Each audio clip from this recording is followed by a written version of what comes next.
கண்கள் தீட்டும் காதல் என்பது அது கண்ணில் நீரை வரவழைப்பது. பெண்கள் காட்டும் அன்பு என்பது நம்மை பித்தனாக்கி அலைய வைப்பது. யாருக்காக?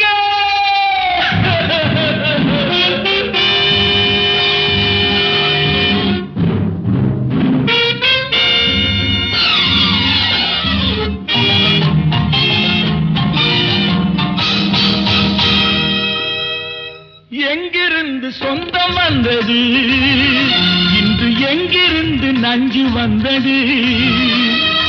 அங்கிருந்து ஆட்டுகின்றவன் தினம் ஆடுகின்ற நாடகம் இது.